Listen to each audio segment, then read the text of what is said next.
Hey, this is Joe. And this is Evan. And this is the Nonsensory podcast. On today's episode, we go over what Microsoft's All Access program and its recent partnership with Facebook Gaming after the shuttering of Mixer could mean for Xbox Series X and xCloud, respectively.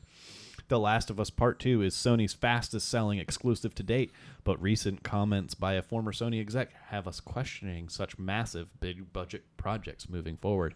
Finally, the recent ban of Guy Dr. Disrespect Beam, and several others on Twitch has us debating freedom of speech in today's ever-expanding digital world. All that and more, so let's get to it.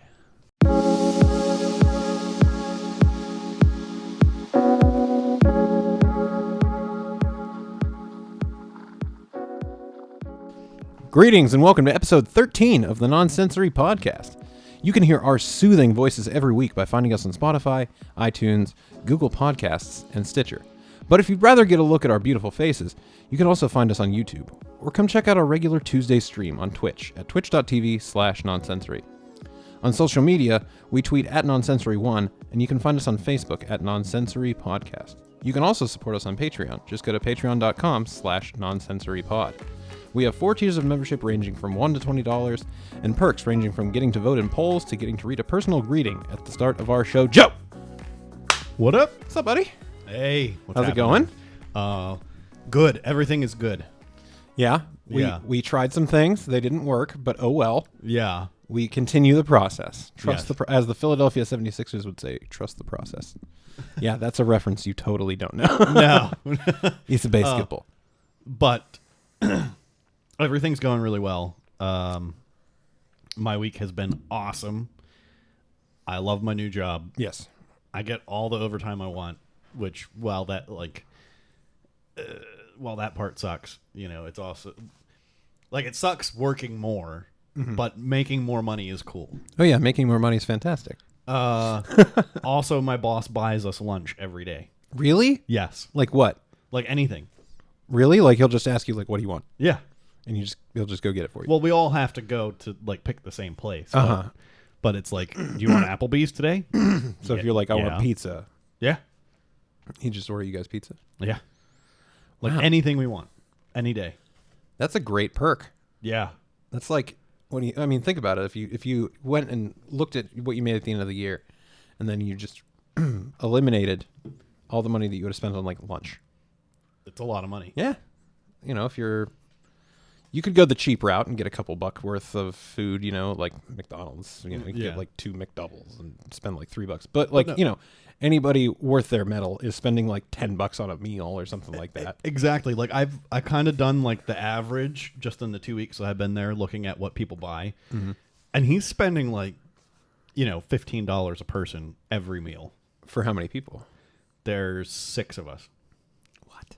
Wow. Every lunch. That's insane. And he keeps beer stocked for when the day's over. Dude, this guy sounds like a great boss. Yeah, dude. And if you, well, maybe I shouldn't say that part out loud. Never mind. I'm not going to say what I was going to. He's a cool boss. I like him a lot. If you need a key bump, he's got you, man. No. Okay. I'll say it. But if we need to, I don't know. Basically, he says, when 5 o'clock hits and we go into overtime, you can start, having a beer at 5 o'clock, even while you're on well, that's fine. because it's 5 o'clock. It's the day's over. Yeah. Official working hours have ended. Uh-huh. Yeah. That's tight, man. Oh, dude. It's awesome. Everybody should have that. Everybody should have that at their job. Yeah. No matter when you Free start, lunches and beer? Come on. No. When the day ends, or I'm sorry, no matter what time you start working, if it's after 5 p.m., you can start drinking. That needs to be a rule, everywhere. So, if I start at 4 in the afternoon, I just wait an hour, crack a beer. Yes. I'm drinking for the next 7 hours. That sounds great. That sounds actually very dangerous. But I think it would relieve no, you're right. It's very dangerous. Yeah. So it works for you guys because you're only ever there for a little bit after 5. You're not going to be there, Yeah. But I digress. I actually, the really big thing that I'm very, very excited about is tomorrow we're getting 2 kittens. Oh, that's tomorrow. Yes. Have you picked out names yet? So they were named already. Okay. And we were thinking about, like, we were debating whether we were going to change them or not, but I kind of like them. What are their names? So one's Mischief. Mischief, and the other one's, what's the other one? It's like a dog name, but I still love it. It's Rufus. Rufus, yeah. Rufus and Mischief. Rufus. That's a good name. I love it. It is kind of a dog name. Like, it looks like, it should be like some goofy dog, but yeah. Oh well. Maybe he'll be a goofy cat. I love them already.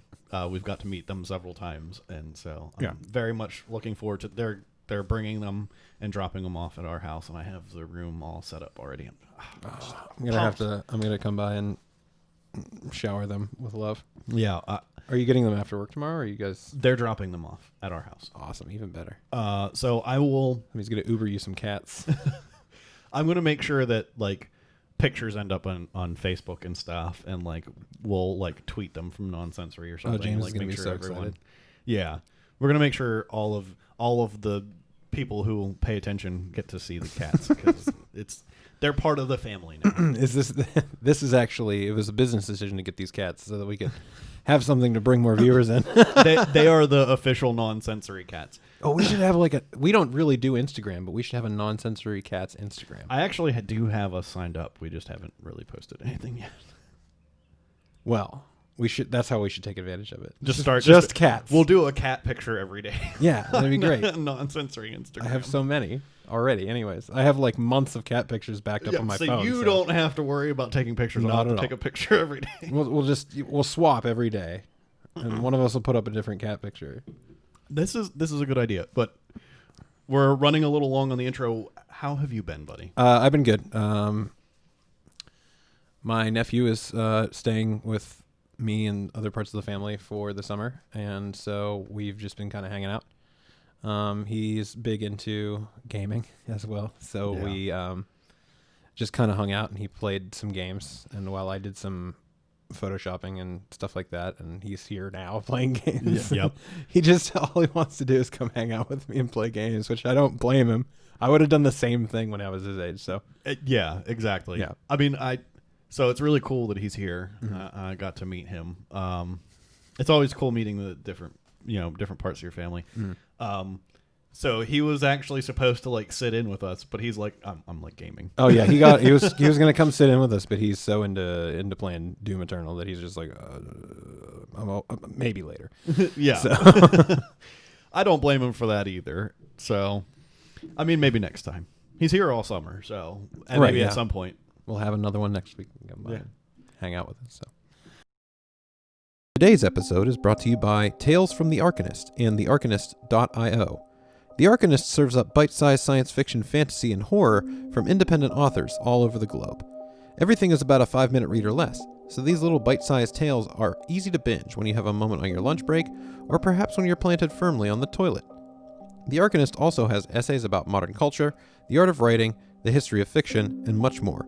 Their weekly fiction podcast, Tales from the Arcanist, is a similarly bite-sized listen that collects 2 stories, one brand new and one from their archive, and delivers the spooky and strange fresh to your ears. To check out thearcanist.io or to submit a work of your own, visit the link in the description. You can find their podcast, Tales from the Arcanist, there as well, or find it on Spotify, Stitcher, Google Play, or Apple Podcasts. Shall we get into the news, sir? So I'll start off. You can go ahead and start, yeah. Xbox Series X subscription program to be a big part of launch. This is an article by Matt Martin with VG247. I apologize, I scrolled a little bit past. Get your scroll game in order. There you go. A hardware subscription that gives gamers an Xbox Series X console without having to pay anything up front is going to be a critical service for Microsoft's next-gen machine. That's according to Phil Spencer, Xbox game boss, speaking at Game Lab yesterday.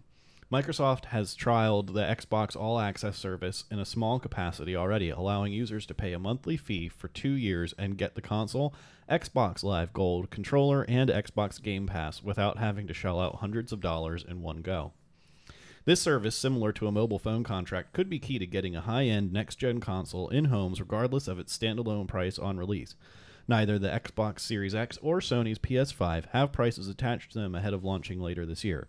Xbox All Access is going to be critical to both our launch for Xbox Series X as well as just the overall generation, said Spencer, according to GameIndustry.biz. The response that we've seen where we've tested All Access has been great, but as you said, it's been limited in terms of the market.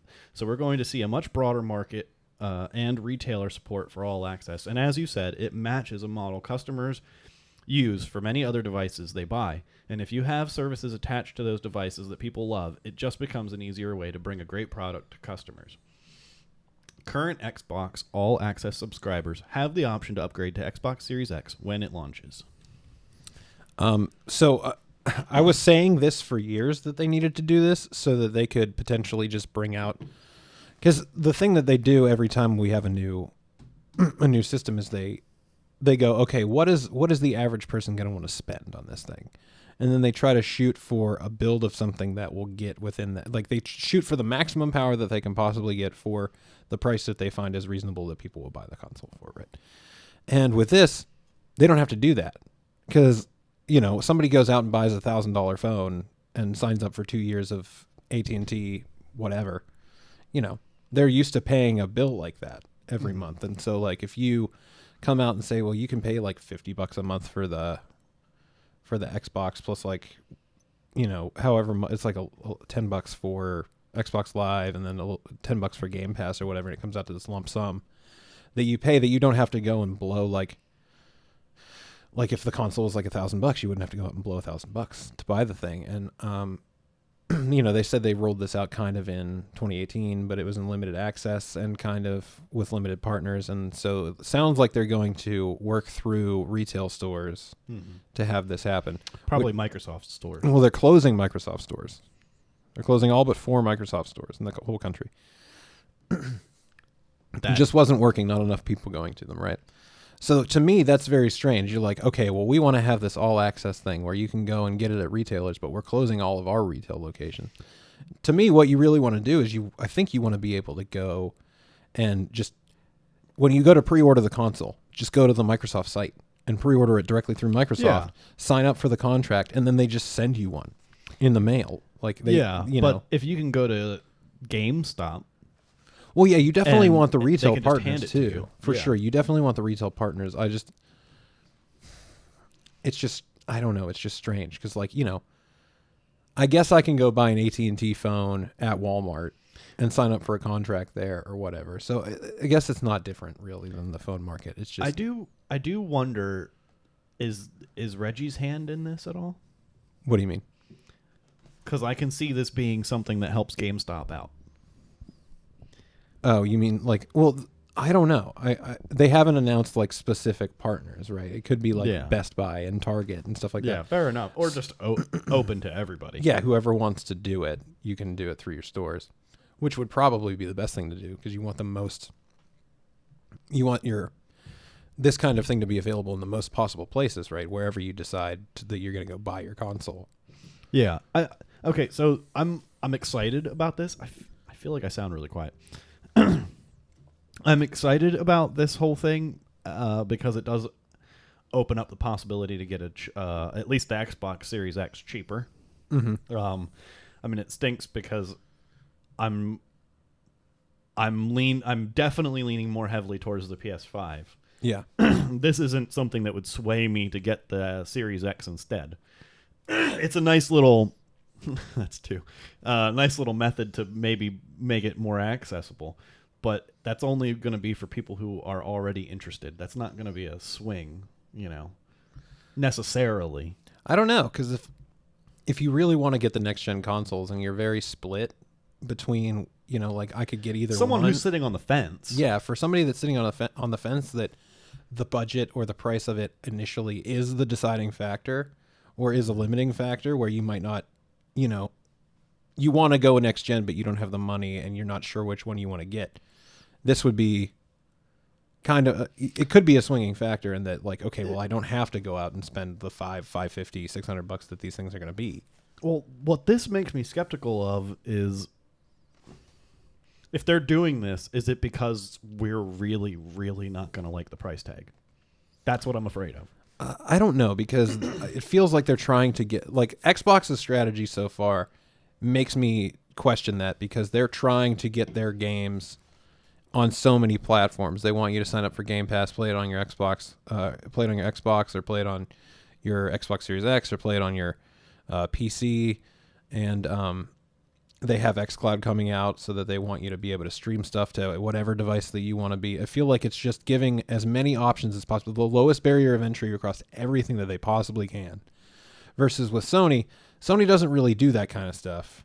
They don't really offer their games on PC. They don't really offer something like Game Pass. They offer PS Now, but it's just like, it's not the same. It's not as robust. Mm-mm. And you know, they're not really, I don't think that they're trying to compete on the same level. And so for Sony to come out and be like, we're going to try to do this, it wouldn't seem so much as part of like an overall plan that they have, and it would seem more like a reaction to the price for me. I think that's kind of why I think it might be a higher price. Because I think they realize that they can't ask for so much while doing all those things that you're talking about. We can't have a real expensive system and have it all of our games accessible from all these other platforms and still make console sales. We have to make our console as affordable as possible. So even though we have to have this high price tag to make our money back, if we do a subscription-like service, we can make it seem cheaper. Because that's the whole... When in reality, it won't be. No. I'm wondering how high a number we're going to see. Well, and there's, like I said, there's also rumors of the Lockhart, which is like the stripped down version of basically the Series X, where it's like, you know, the same processor and stuff like that, but stripped down graphics, and yeah, it's rumored to be like near like the $200 mark or something like that, in a way that it'll completely undercut PS5, and they're kind of trying to do that as well as a strategy of saying like, well, even if we don't have the cheaper price, like we have the cheaper price if you don't need the fanciest thing, but then also like they have the series, or they have the Xbox One X that's basically like that, right? But the reason that I'm leaning towards the PS5 and continue to do so in light of all of that is because PS5 seems to have the exclusives. Right, yeah. Like they've got... Yeah, in poker, they call that having the nuts. Yeah, well, this is Microsoft's strategy, because I think that they know that they don't have those exclusives, so that they need to provide a wealth of other things to try to sway you. And that just shows how important the exclusives are, really. Because Microsoft is throwing everything at the wall to try to make this thing seem more appealing than the PS5. And like all that we needed to see from PS5 was like, here's the new games, here's what it looks like, I'm in. You know. So it's from the sales numbers alone from last gen, like it's so obviously an uphill battle for Microsoft, but yeah, I think they're investing in customer goodwill, and it's great, but without the games, there's no point in having the console. Yeah, for sure. Like you still have to get your exclusives in order, and Halo alone can't fight this battle. I'm sorry, Master Chief. No, I can't. Can't end the fight when you don't have anything you're fighting with. Okay. So moving on from that, we've got some more console manufacturer news, and former Sony executive calls for shorter games that are cheaper to make. This is from Ethan Gack at Kotaku. Sean Layden, former chairman of Sony Interactive Entertainment Worldwide Studios, who was with Sony for almost 32 years before leaving the company last year, did an interview with VentureBeat's Dean Takahashi at this year's Game Lab conference, in which he spoke out at length about game length and what it means both for developers and gamers. Quote, I would welcome the return of the 12 to 15 hour game. I would finish more games, first of all, just like a well-edited piece of literature or movie. I've been looking at the discipline around that, the containment around that. It could get us tighter, more compelling content. It would be something I'd like to see a return to. The cost of creating games has increased, Layden said. Some studies show that's gone up 2 times every time a console generation advances. The problem with that model is it is just not sustainable, he continued. Major AAA games in the current generation go anywhere from $80 million to $150 million or more to build, and that's before marketing. It's a huge upfront cost. Extended over time, it takes 3 to 4 years to build a game while you're not getting any return on the investment. You just continue to pay into it looking for the big payoff at the end. I don't think in the next generation you can take those numbers and multiply them by 2 and expect the industry to continue to grow. How can we look at it and say, is there another answer? Layden said.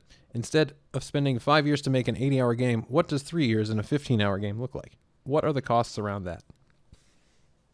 The former longtime Sony executive did say he was encouraged by some of the games recently shown at Sony's PS5 reveal, and said that didn't focus too much on showcasing new technological benchmarks. I was also very heartened to see a good display of independent developer power, he said. I want to encourage those kinds of developments because we get a greater variety. We get a wider palette of games to choose from. So two of the things that I think that this ties into a lot are crunch and the price of games still being $60. Because right now games are just getting larger, more expensive to make, longer, and the development time's longer. Not just for, how long it takes me to play a game, but how long it takes them to make these games.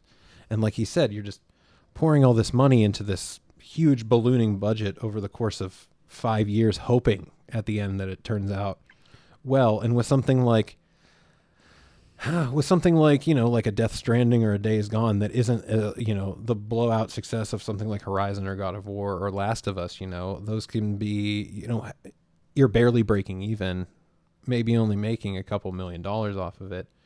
And I don't know how long, like he's saying, if budgets balloon to twice of what they are now, and we're still only charging $60 for games, like how are studios going to be able to make those kind of experiences while also hoping to recoup their costs?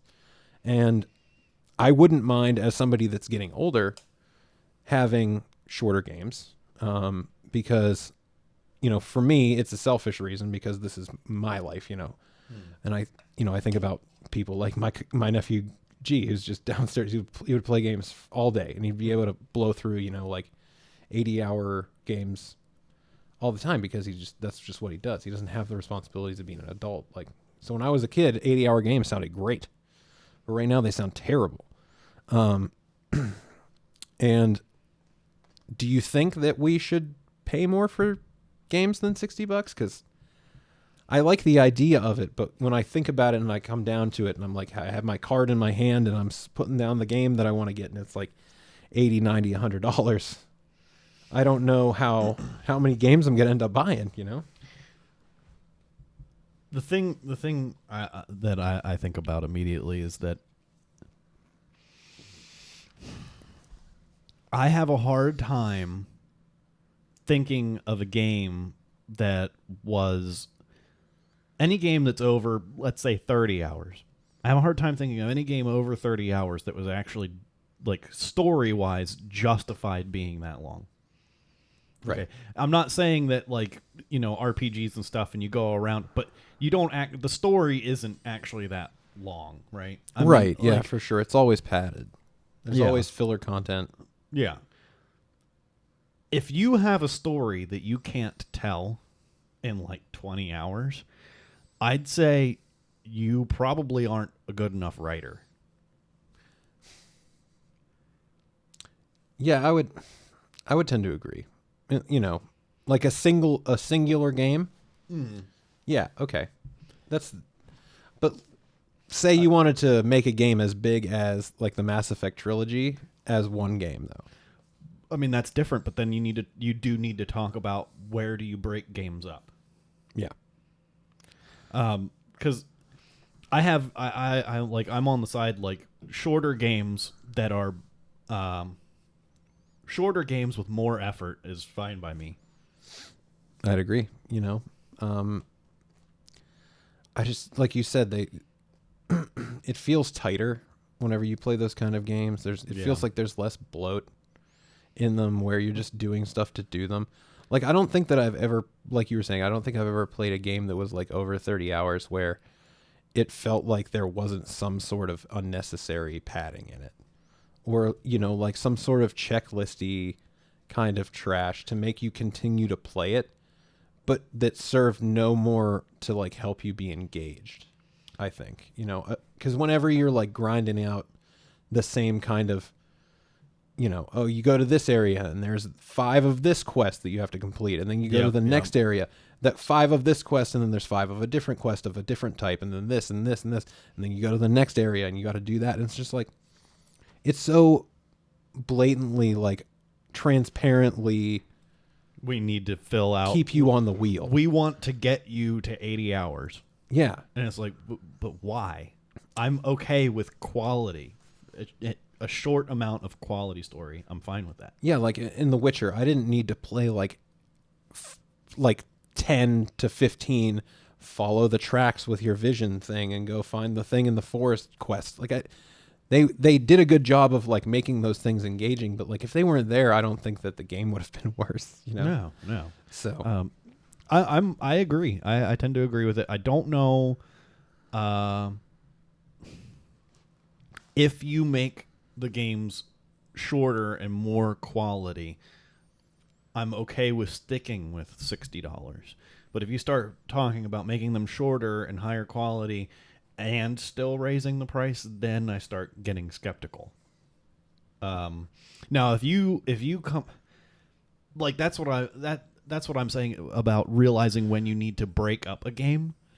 Because if you do have a story that needs to be told over 60 hours, you make it 2 games, $60 a piece. Mm-hmm. That's justifiable if you do it in the right way. If you can do it in a way that doesn't make it feel like. So there's that complaint, like especially with like episodic type games where you get, or they launch a game and then the DLC comes out and it's like the DLC was like they only gave me half a game up front and then gave me the rest of the game behind it. Yeah. You have to find a way to make it seem more natural where it's like, I got a full game and I'm getting another full game. Mm-hmm. So I don't know. I feel like as a creature, speaking of myself included, like gamers are very very hard to please. we find something to complain no matter what you do. Well, the market's just weird now, right? Because you got people talking like this, and then you've also got like most multiplayer games wanting to be like free to play with like transactions and stuff like that. And you know, that's just a difference in what they're trying to do, you know, single player versus multiplayer. But it's just bizarre. You're gonna have this next generation come around and we're gonna have this discussion of like, should we be paying $100 for a game or $80 for a game? And then most of the multiplayer experiences that you're probably going to get are going to be cheaper or free, you know? So it's just 2 different sides of the industry and 2 different ways of tackling it. But also there's like individual aspects of both that kind of allow for those 2 things to exist. It's strange that we are where we are now in that regard, because it used to be almost like you could get like the campaign would be what you have, and then you have to pay to get the multiplayer. Now I know that's so like you buy back in the day you buy a game and then you have to get the subscription service to be able to play the multiplayer. Mm-hmm. So it seems like we've completely flipped everything on its head, because now it's like you can play the multiplayer for free, but you want a campaign, well you have to pay for that. Yeah, it's like that's how Call of Duty is now, right? Basically, it's completely backwards. And I don't know. Is it going to be?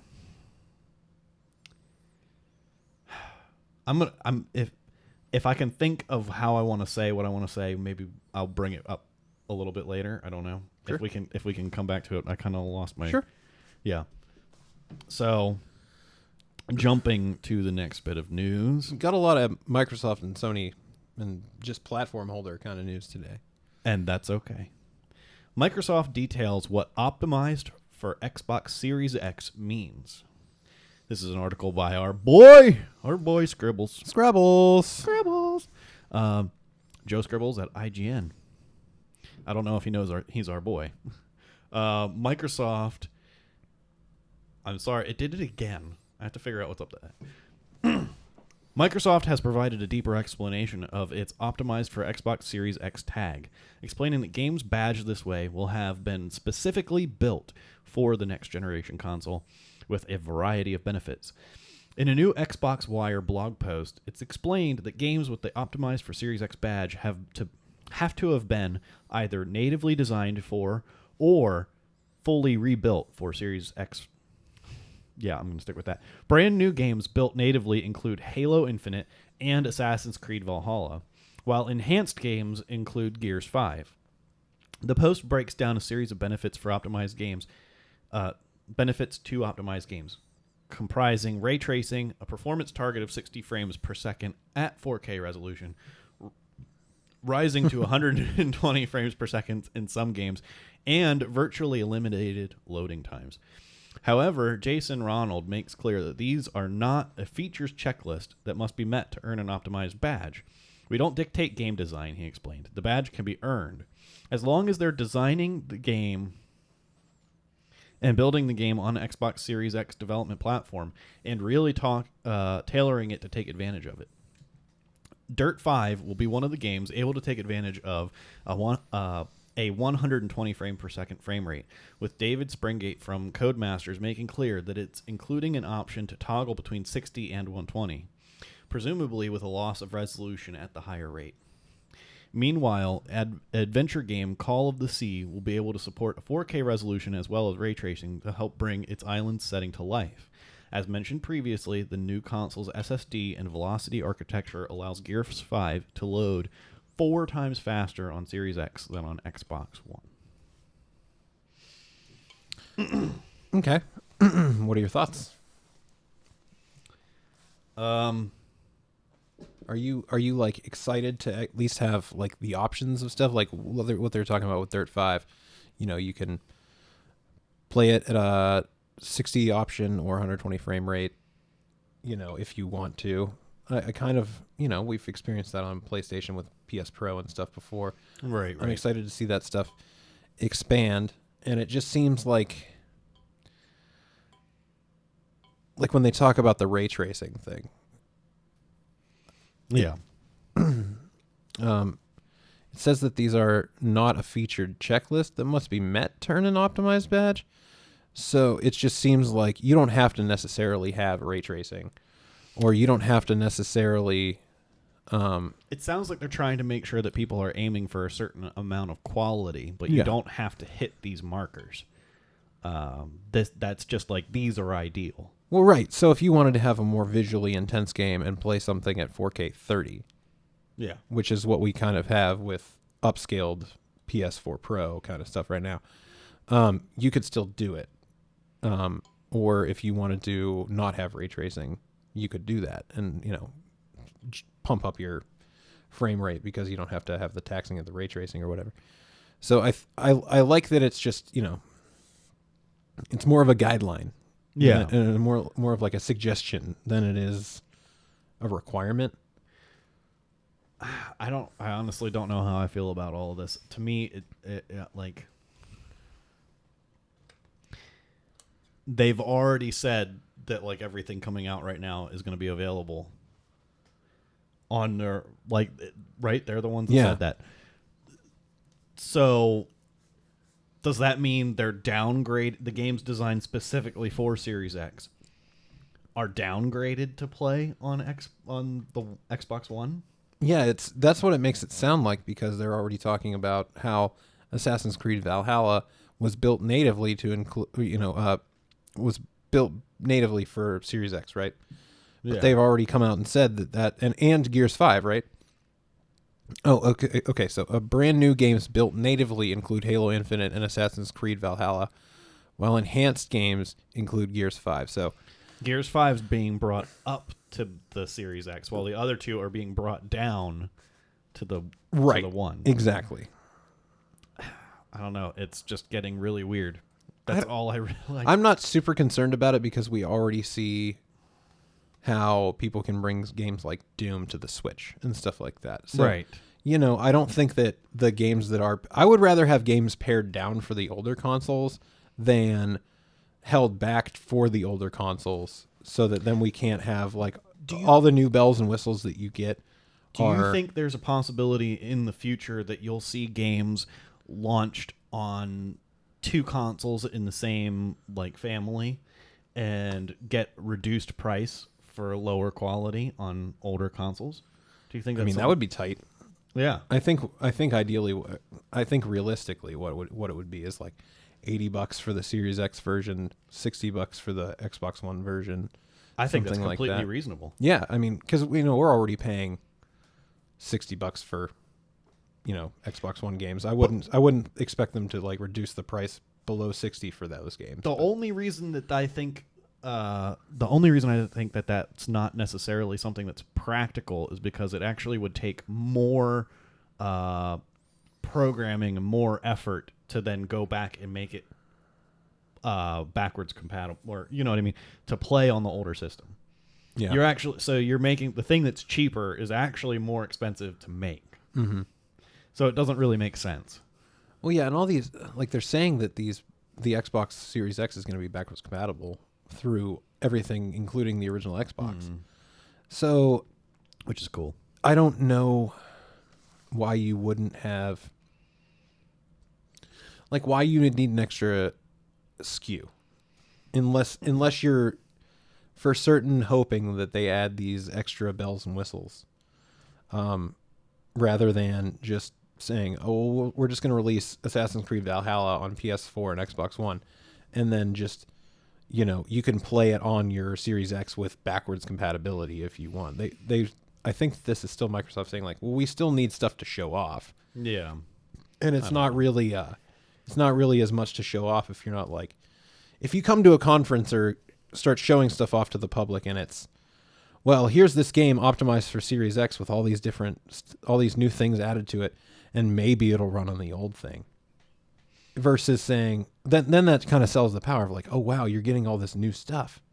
And then they're not holding it back with the old console, versus being like, well, yeah, I mean, you can play it on the Series X, you just play it backwards compatibility. Like, it's it's not exciting. Like, people like backwards compatibility as an idea, but I don't think that it's really that sexy of an idea for a whole lot of people. But I don't know why it's.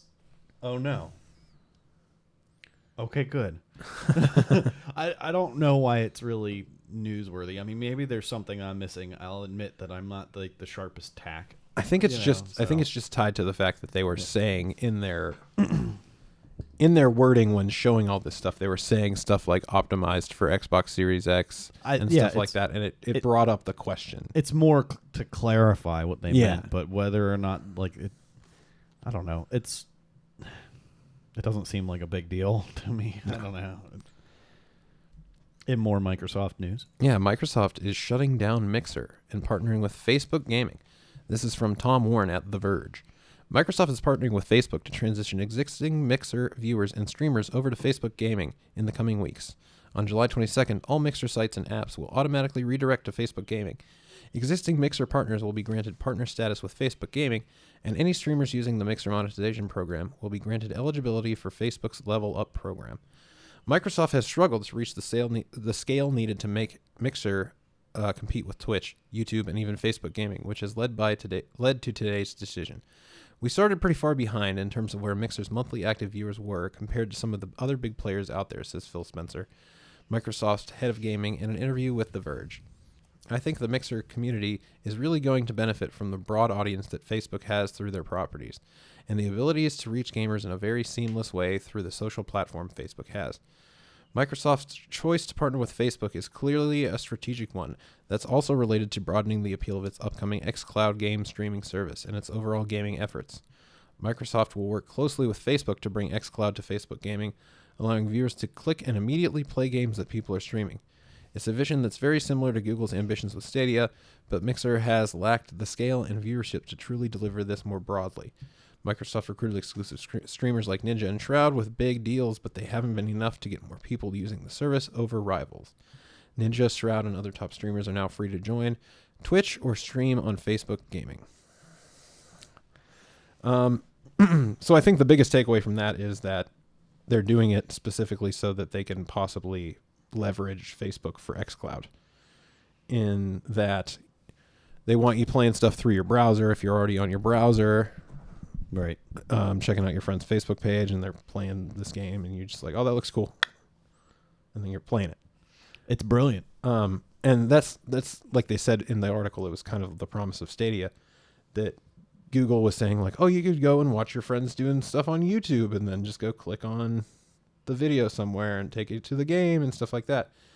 But Stadia sucks as a service. Yeah. That's the weirdest thing is like, Facebook and Microsoft kind of coming together is, I think, going to be what Google trying to do things with Stadia and connecting it with YouTube. I just think it's going to be the much more successful merger of the two, because Microsoft's xCloud has already looked better than Stadia, and it's just got a more friendly business model, and it's just another toe in the water, another little bit for Microsoft to get into as many little nooks and crannies as they can. No, yeah, this is a brilliant strategy. If it works the way that they make it sound, mm-hmm. it could do well for them. I mean, you just how many people just scroll through Facebook, and then you know what I mean. It works well for mobile game advertising, So you're scrolling through Facebook, you see somebody playing. Yeah. Now you've got them. You hook them to watch, Facebook gaming. Mm-hmm. So now you're like, oh man, I'm watching this game, and then after a while you're like, oh, I gotta play this. Yeah. I mean, it's brilliant. Everything in one. It's Twitch and YouTube, and it's everything all together. I mean, it's brilliant. Yeah, and I think that Microsoft finally figured out that it's probably just cheaper to have some sort of monetary split with Facebook. Yeah. Than it is to try to get its own competing, its own Twitch competitor up and off the ground and actually able to compete. They would have to dump so much money into it over the course of years and years and years and years for them to even come close. Yeah, and I mean, think about it. The downside to Twitch or Mixer is that you actually have to go there separately. Mm-hmm. Okay, but Twitch already has the recognition, right. So it's not a big deal. People will go to Twitch, but man, I gotta go set up another Mixer account and what? Yeah, with this you're already on Facebook. Exactly, I'm already here. That's why the integration with Stadia and YouTube was so brilliant, because everybody already had YouTube too. Right, but their Stadia product just sucks. So Yeah. So I moving on from that, I think that's cool. Bottom line, it sounds good for Microsoft. Just like I said earlier, bring the exclusives, and we'll see how it goes. Yeah, I mean, even Facebook gaming isn't as big as Twitch or but YouTube, but it is bigger than Mixer. That's for sure. This could be what gives them a push. Well, and kind of like you're seeing with Twitch. Twitch has a big problem with like the personalities that are on it and stuff like that. And I think that like no matter what, if you lose a certain big streamer from Facebook, like it's not going to matter. There's endless other influencers that can just take over and stuff like that. That you can just kick them off and distance yourself from. This is a good segue for our next article. Dr. Disrespect permanently banned from Twitch. This is an article by Chris Pereira at GameSpot. I just saw pie and I was like, man, I'm hungry for dessert. And then when I thought dessert, I thought cannolis. And soon, sir. I apologize. I know I'm supposed to. All right. So this is an article by Chris Pereira at GameSpot. High-profile Twitch streamer Herschel Guy Beam the Fourth, better known as Dr. Disrespect, has been banned from the live streaming platform yet again, and this time it may be permanent rather than a temporary matter involving a DMCA. What in the heck is a DMCA?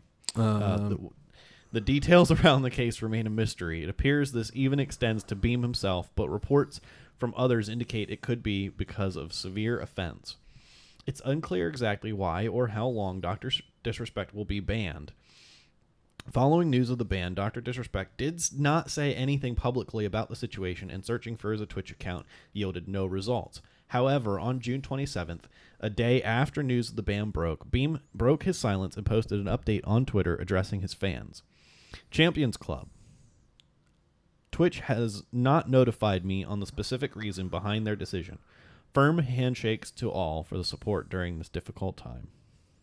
Twitch itself has offered no specific explanation for the move publicly. Of course, this has left room for speculation.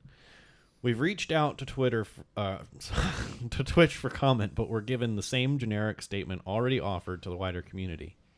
Quote, as is our process, we take appropriate action when we have evidence that a streamer has acted in violation of our community guidelines or terms of service. These apply to all streamers regardless of status or prominence in the community, unquote. This ban comes not long after Twitch removed several other prominent streamers for alleged sexual abuse and harassment, including I Am Spoon, Bless RNG, Dreaded Cone, and others earlier this week. Twitch said it would be issuing permanent suspensions following its investigation into these allegations. The accusations led to a Twitch blackout, with streamers staying off the platform for a day to encourage the streaming service to take action against abusers. In related news, 2 Ubisoft executives were suspended as the company continues its internal investigation into recent misconduct allegations. A day prior, Ubisoft released a statement about these allegations and its response to them, stating its commitment to taking any and all appropriate disciplinary action if necessary. Okay, so I picked that article because because there was a lot going on, not just Dr. Disrespect, but there were a bunch of other streamers that basically had the hammer brought down on them. And so I figured rather than talking about them all individually, it'd just be easier to throw them all together at the end of the Dr. Disrespect article. But so yeah, I don't know exactly what the guy could have done, but like the guy has done some stupid stuff in the past that he's gotten suspended for. But this is just a straight up ban. So like I'm not sure. And other articles that I found about it were kind of speculating, and I didn't want to speculate as to what it could have been because it's pointless. It doesn't matter. Like at the end of the day, like it's probably something severe, but I'm not going to, speculate as to what it could be because it kind of just drags the guy's name into the mud without really having any proof, So I'd rather just when we hear what happened and why it happened, we'll know. I don't know. Yeah. So Twitch and Facebook and Twitter and various other Instagram, other sites along these lines, they are not publishers. So things that people say on these sites they're not responsible for things they post. Okay, or YouTube even. Like the YouTube comment section. Or YouTube videos even.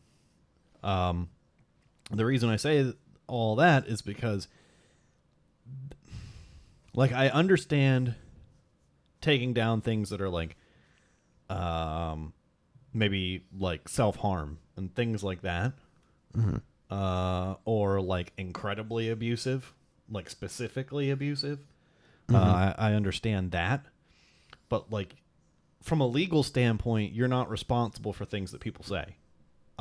As long as you're not a publisher, right? So like if you have a newspaper, the articles that are printed in the newspaper is responsible for the publishing of them and is held liable. Yeah. Okay. I think yeah, and Facebook and Twitch and stuff, they are not. No. Now I understand it's like you agreed to terms of service on the kinds of things that you should be saying, and from that perspective, yes, it's understandable to say we've had enough of you breaking our rules, and it's up in Twitch's rules. You agreed to them, so if you don't read the fine print, which I mean no one does, but if you don't read the fine print, I mean that's your problem.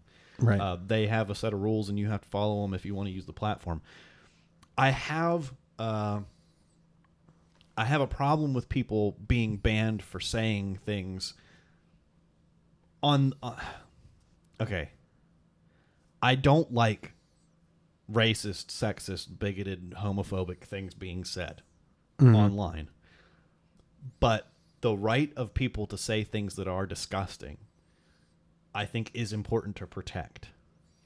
Because it is the right for them to say the disgusting things they say that also protects the transgender, the gay, and the black man, the white man, the Asian man, to be able, a woman, to be able to say the things that they want to say and be heard. Mm-hmm. And if you shut down one voice, how long will it be until it's your voice? How long will it be until it's the transgender person unable to say something? Because, you have to think about... And so long as the racist is out there spouting their racist crap, everyone can say, okay, I know who's the racist and I can stay away from him.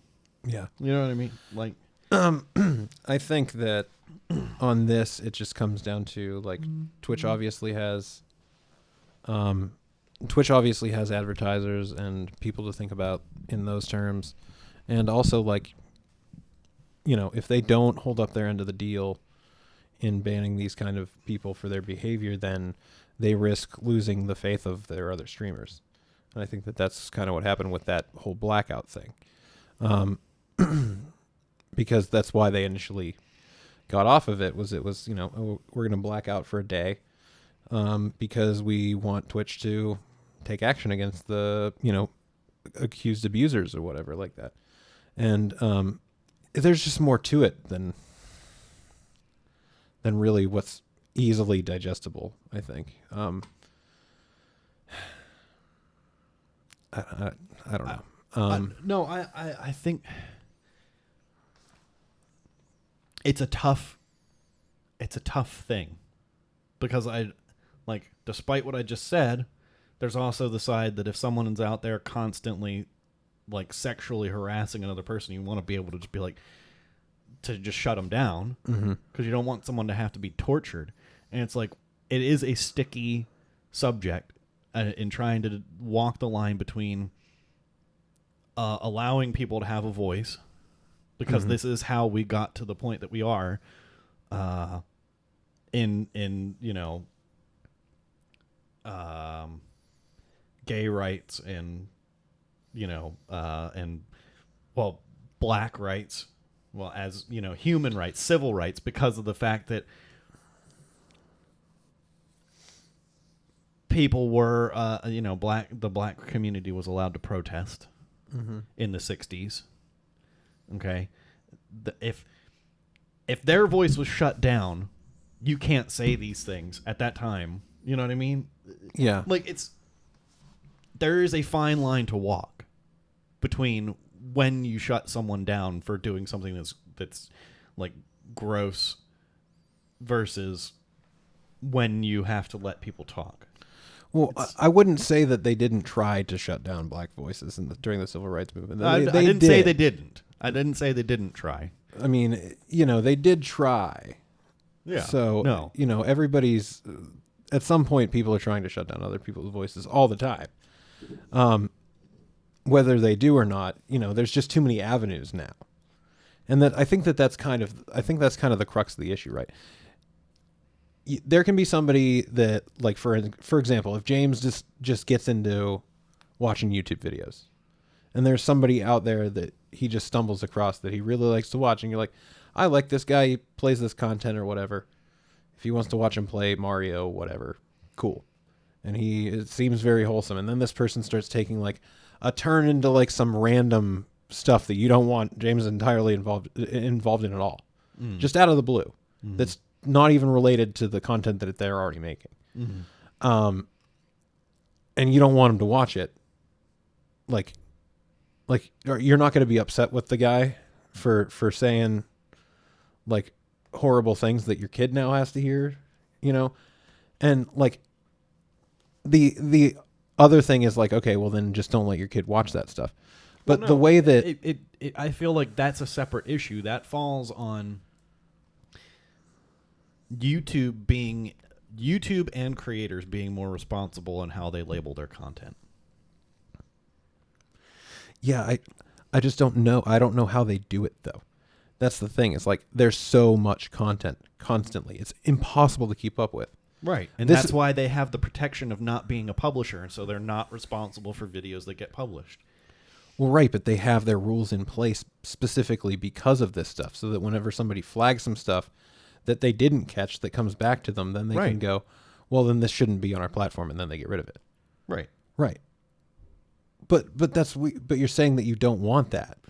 No, I'm not saying that I don't want that. I'm saying there's a fine line. Like where I'm saying it is sticky, and where is the line is what we need to figure out. Well, the line constantly has to move.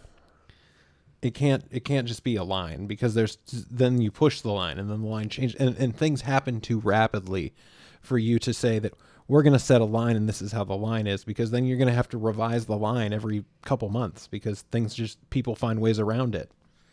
It's like it's the ubiquity of the digital age and how much we communicate with each other online through how many platforms there are, through how many people are doing it, is impossible to keep up with. Right. It's impossible to keep up with. So on the flip side of, like, if you put things on parents and say, like, okay, well, you should monitor what your kids are doing. There's no way that you can monitor what your kids are doing all day. Eventually you're going to get your kid a phone so that your kid can call you after they're out of school or whatever, so that you can keep track of them. And then they have access to the internet, or they don't have access on their phone, but their friends do. Eventually they're going to see some stuff that you can't stop them from seeing. So I don't put it on the parents either. Like, you can try as hard as you want, but there's just too much happening for there to be, like, any line, any actual final solution to all this stuff. It's just going to be, you're going to have to just take things as they're brought to you. And that's what sucks, is it seems so reactionary, like it's reacting to the mob. And I understand that.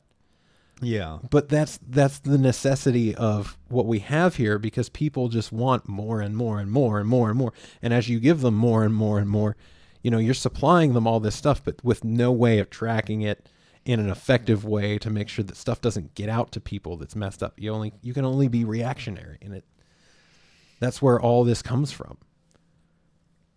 I think maybe the only way that you could effectively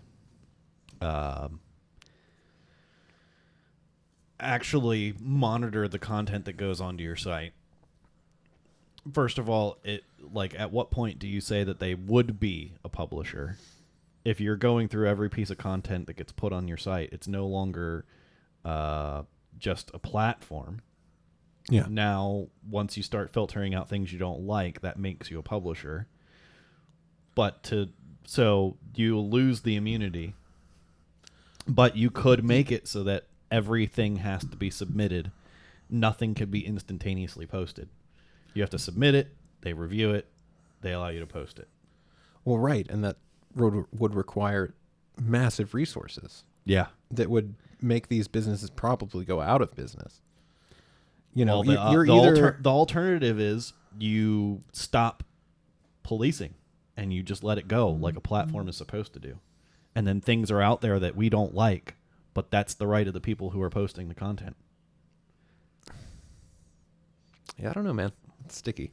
It's weird. It's weird That's what I'm saying. It's because I agree. Like, I want to be able to say, I want to let my son just get on YouTube and watch what he wants to watch without fear of something happening. But like him coming across a video I don't want him to see. But on the same time, I've got my First Amendment self over here, like, yeah, say what you want to say. And I got my parent self over here, like, man, that's dangerous, man. Mm-hmm. There's definitely conflict. Like, I'm not one of these people that's like, no matter what, you have to let racists just spout their racism. I just don't know how to do the things. Well, okay, so with this, it's more like in terms of just the article that we read, because we did get kind of off topic in talking about, because we don't know what he did. Well, we don't know what he did, and we're kind of talking about like offensive things to say. But these people are literally accused of sexual abuse and harassment, which I just don't. I don't want to anything that actually threatens a person. Yeah, I don't want sexual abuse or harassment. Yeah, I don't want to. I'm not interested in protecting that kind of speech. No, because it's not productive in any way. No, because that's actually personal. Like, sexual harassment is like directed at a person Yeah. or a group of people. I don't know. Oh man. Well, See, and I it's think so... and I think the conflation there is kind of like people take people's opinions as attacks upon their person. Now, it's not just, oh, this person has an opinion that I don't like. It's that their opinion contributes to attitudes that are actually harmful to me in ways that I feel in my life. You know, so therefore it is like an attack to those kind of people. And to me, it's like, I don't really view it that way. I mean, like if somebody's personally targeting you specifically, yeah, of course. But if like somebody's like, you know, if I've got pastors out there that are like super anti-gay and they're spouting their stuff, I hate them. And I don't think that they should be able to, you know, spread hate. But at the same time, like, I don't know how to feel about it, you know? I don't know why I take it to that, but you know, a lot of time like religious speech is protected because it's your belief, you know, it's your religious belief and stuff like that. And I can agree with that because like it allows, like you were saying, religious speech for those who are in the minority that would be snuffed out. If it were just, you know, the majority that had all the rule in what is said. But I don't know. It's just weird to think about like what, because you can, like I was saying, you can just turn everything into kind of like an actual assault on you if you wanted to. And like they're not wrong in saying that it is, because again, it does contribute to attitudes and stuff like that. But I don't know. We kind of got down the rabbit hole on it. Yeah. We've gotten deep into the weeds, so luckily, the last bit of the news is pretty much just quick hitters, which is good. So the last thing on the subject is just that it's something that's difficult, and I don't think there's any kind of solution that's coming anytime soon. But we need to be wary about how we move forward. We need to realize that just because someone said, like, I don't think that anyone is evil on either side of that argument of shutting people down or allowing people to speak. I think there needs to be, you know, they're coming from the best place. I think most people, you know, are coming from where they think is the best, you know, the best way to move forward. And we need to just calmly figure out how to move forward. And because it's going to be difficult, and yelling and screaming doesn't move anything forward. We could do a whole episode just on that. Yeah. Are you a fan of wrestling that lives in the Pittsburgh area? Do you enjoy punk rock? How about diversity and inclusion? Well, Enjoy Wrestling, a new promotion set to launch in 2020, is here for you. Though they're a startup, the folks at Enjoy have years of experience booking punk shows, promoting bands, and putting out records. They're also pretty well versed in wrestling, too, having done commentary, videography, graphic design, and social media for many high-profile independent companies. Enjoy Wrestling wants to bring the most talented wrestlers out there to Pittsburgh, regardless of gender, race, or sexual orientation. That same ethos applies to their audience as well, as they strive to create an inclusive and diverse wrestling community aimed at developing a supportive environment for marginalized fans. You can find Enjoy Wrestling on Twitter @EnjoyWrestle, on Instagram @Instagram.com/EnjoyWrestling, or you can contact them directly via email at enjoywrestlingpgh@gmail.com. So moving on, I think this one's me? No, this one's me. More positive news. The Last of Us Part 2 sold 4 million copies during opening weekend, making it the fastest-selling PS4 exclusive of all time. This is from Tom Phillips at Eurogamer. PlayStation has announced spectacular sales for The Last of Us Part 2. Naughty Dog's sequel shifted 4 million copies during the opening weekend, making it the fastest-selling PS4 exclusive ever worldwide.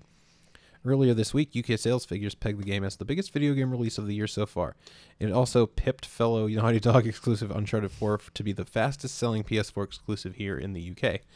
Creative director Neil Druckmann today thanked the millions of fans who had played the game and thoughtfully contributed to the discussion around it. The Last of Us Part 2 is, quote, "The Last of Us Part 2 is made possible thanks to the efforts of the hundreds of talented and passionate developers here at Naughty Dog.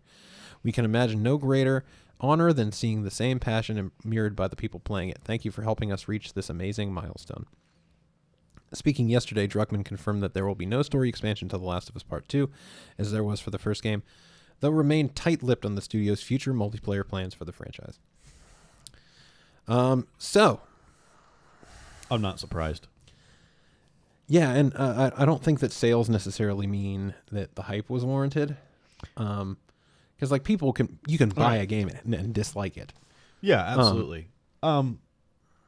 So, have you played more? Yeah, We didn't get into our... What have you been playing? Still playing through it. Still think it's great. Yeah. Yep. Still good. Keeps getting better, actually. So for me, I think the hype was warranted. But again, I'm only so far into it. okay. I watched a video. I only watched part of it, and I'm not going to get into all the contents, but they described a particular set of events that occur and how it's so unrealistic for those events to have happened that the only explanation is really bad writing, at least in this particular event that happens. Uh-huh. And I tend to agree. At least with that part, but it's a very small sliver. I might not have reached it yet. It's a very small sliver. It sounds like it's supposed to have happened within the first couple of hours. It's the only reason I watched the video, because otherwise I would have just... All right, we're going to have to talk about it. Yeah, off camera. Off camera. We're definitely... now I'm excited to talk about it, because I really want to know. Because, yeah, I've heard the same sentiment, and I just haven't reached it. But the thing is, even if you think that's true, and so they use this little bit of a device to get things to occur in a certain way to allow the story to progress, it's a very small thing.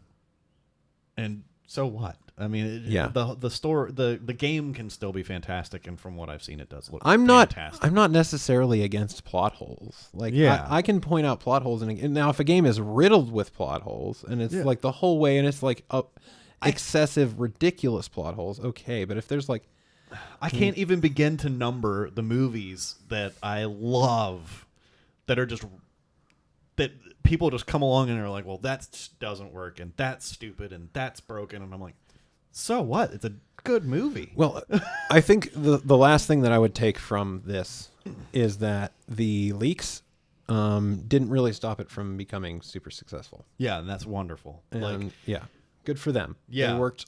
They crunched. They put it up years and years and years of effort. To become the fastest selling PS4 exclusive of all time. To everyone out there who tried to ruin this through leaking spoilers and shoving in people's faces on comment section. Ha ha. Oh, so probably only made the hype bigger, I think. I'm happy because after all the talk that we had in the first part of the episode, the whole last half of the episode is actually very good news. Yeah. Yeah, but seriously, I think it actually... Do you think that maybe it actually made it more popular? It could have been. It could have been I really need to see what all the fuss is about. Well, I think it actually further... The controversy of people trying to spoil it actually further pushed it into the public view. As if it wasn't already a big enough thing. It's...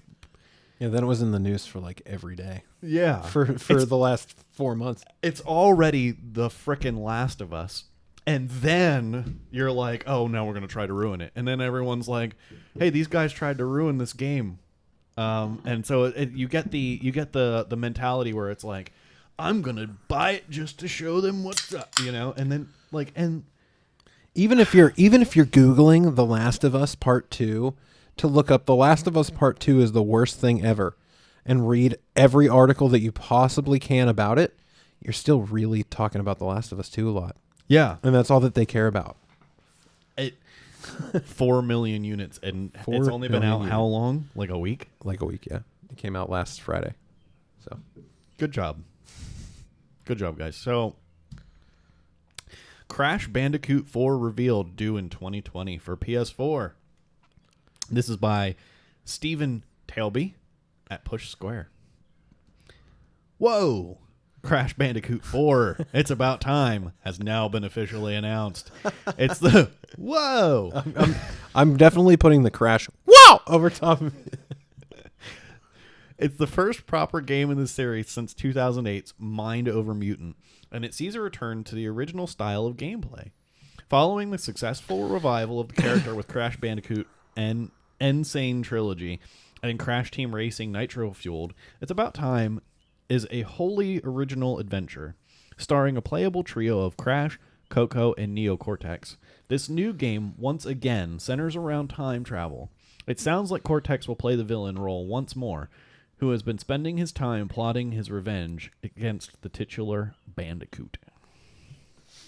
I'm pretty excited, man. I loved the original 3 Crash Bandicoots so much. I didn't play the Insane Trilogy because I've played through them so many times. I don't really think that I needed to play through it, and I was kind of worried that if I played it again, I would think less of them.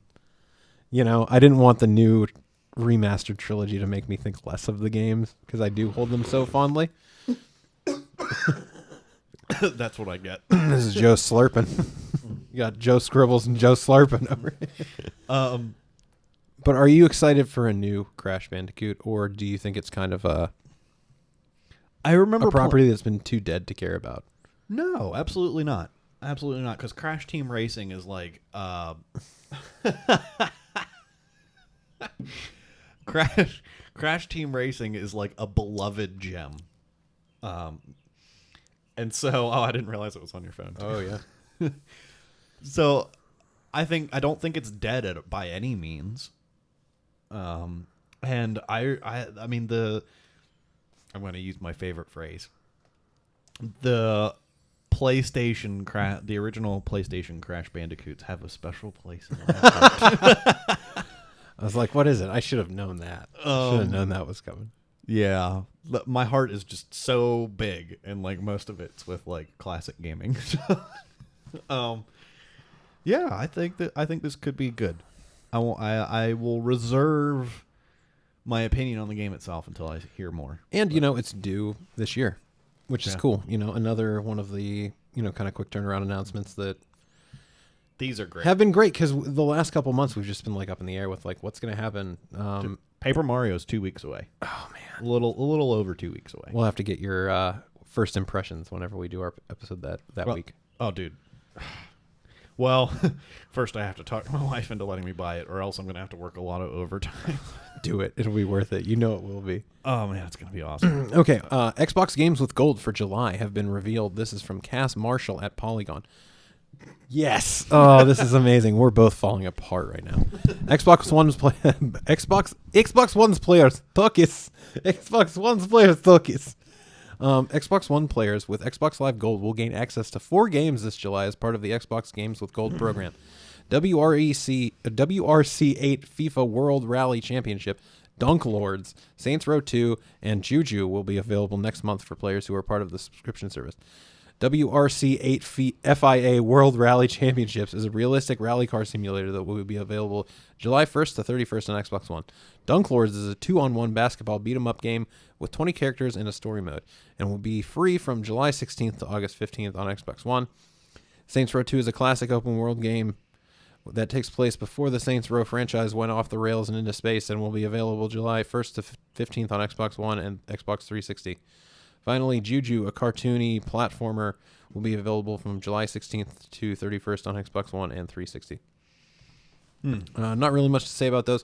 If you're on Xbox and you have a gold membership and you want to check out realistic rally car simulator or Dunk Lords or Saints Row, I mean, wow. Go ahead and check them out, I guess. Not a very impressive lineup, but whatever. They're free games. Go enjoy them.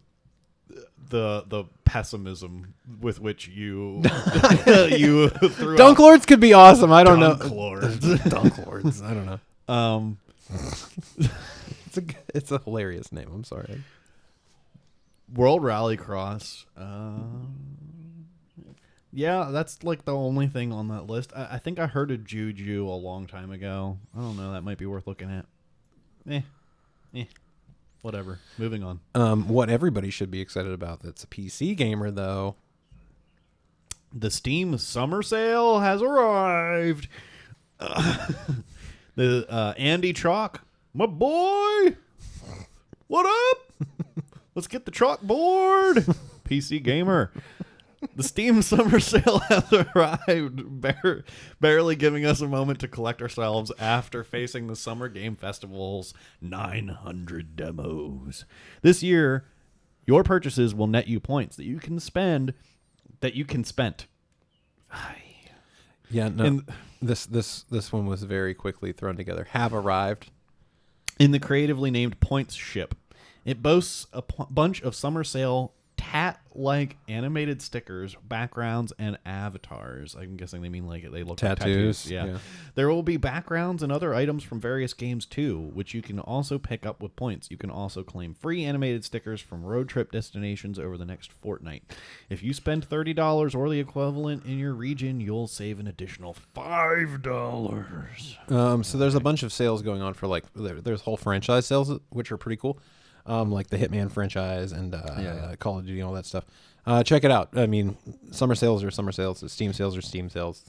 It's cool. Go save some money. Let me put it this way. I have maybe right now 13 items in my wish list. Oh, yeah. Are they all on sale right now? I got an email that was like, 10 items in your wish list are on sale. I was like, that's my whole list. Yeah, I added 2 things to my cart, and they're kind of just sitting there. I should probably get them.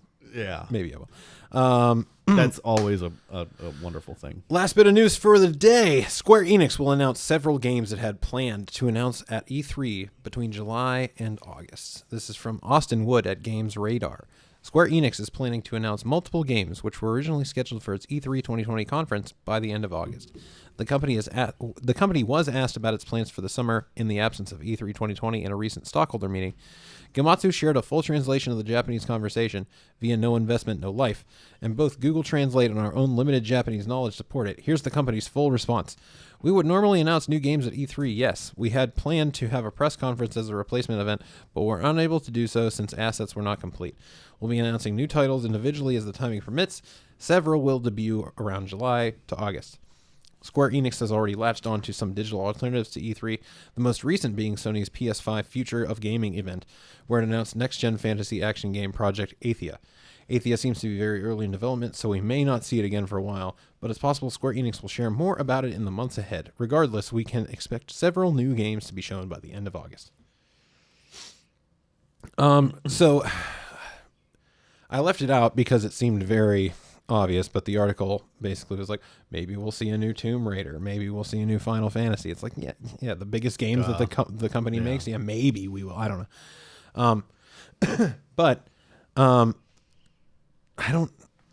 The only thing that I would want to see is probably a new Final Fantasy, like not 16. No, they're gonna just like do another update for 14. I am already like. Joe's done. Joe's checked out. He doesn't want to see any more FF14 content. Yeah, let's just get 16 out there, please, because like there seemed to be a lot of people who really liked 15, but I thought it was a pile of steaming garbage. Yeah. I didn't check it out. That's for sure. It just didn't look like it was my thing. I didn't want to play Angsty Teen Boy Simulator 2020. They did neat things with the combat, but it was like everything seemed really tedious, like driving around from one place to another. I don't know. I played it for maybe 3 hours and I was like, I've had enough. Yeah. So let's see a FF16. I want to see an FF that actually returns to what the older games were about, less like,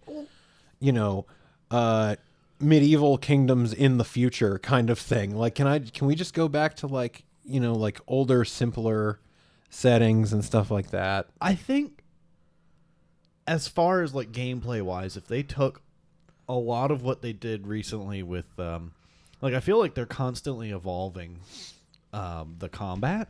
Mm-hmm.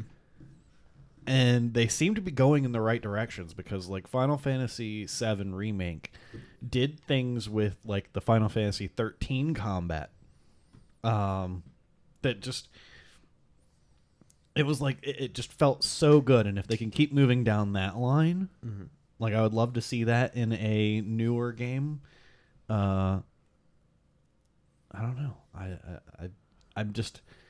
I agree with you. This like whole futuristic medieval kingdom thing is old. Yeah. But I don't necessarily need to return to simpler ID. Like I don't know what you mean necessarily. I mean, like, like the kingdoms that existed in the previous ones were all like more like older kingdoms. They weren't like centered around like people having cars and like having like robots and stuff. Like I don't want to play that. I want to play the old FFs where like FF6 and FF5 and 4 and those kind of games where I could still have a future game. I don't know. I still wouldn't mind having a game that's in the future, but embrace that it's in the future. Don't do this weird, like, kingdom still. Yeah. That... fully embrace the future. Yeah. And don't make it so, like... But would it lose its Final Fantasy-ness? Is probably. that maybe what they're afraid of? It would probably just be Mass Effect at that point. Okay, well then, yeah, let's just put it back into the past. I'm fine with that. Like... I'm really excited because I think Crystal Chronicles is coming soon. Mm-hmm. I'm really excited about that. I forget when, but it was definitely trapped on GameCube forever. I played it on GameCube. I loved it. I probably gave it way more credit than it deserved. But we will see what they do with it, because I'm interested in seeing how they overcome, like, actually. Ooh, I don't see any dates here. This is August 2020. Yep. Yeah. It came out August 8th, 2003, and this is saying that it looks like it might come out in August 2020. That would be neat if they went for like an anniversary thing. Heck yeah.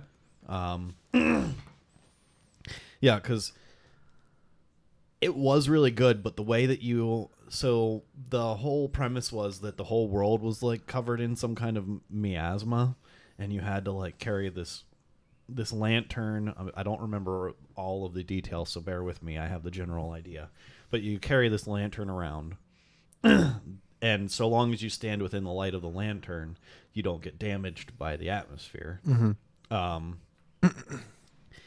So when you played single player, you actually had a Moogle that would follow you around carrying the lantern. Uh-huh.